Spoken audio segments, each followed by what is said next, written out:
Lorsque le Seigneur Jésus parle d'aumône, lorsqu'il demande de la pratiquer, il le fait toujours dans le sens d'une aide apportée à ceux qui en ont besoin, d'un partage de ses biens avec ceux qui sont dans le besoin, c'est-à-dire dans un sens simple et essentiel, qui ne nous permet pas de douter de la valeur de l'acte désigné sous le nom d'aumône, qui mène, nous incite à l'approuver comme un acte bon, comme l'expression de l'amour du prochain, comme un acte porteur de salut.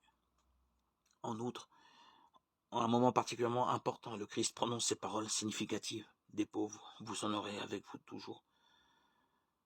Jean 12, 8. Il ne veut pas dire par là qu'il ne sert à rien de changer les structures sociales et économiques et que l'on ne doit pas rechercher différents moyens pour éliminer l'injustice, l'humiliation, la misère, la faim.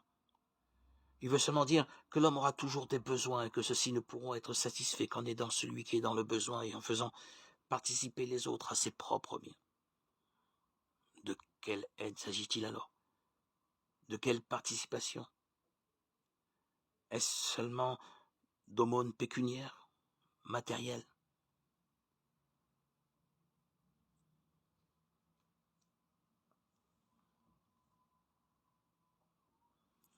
Souvent un sourire, une parole de politesse, un remerciement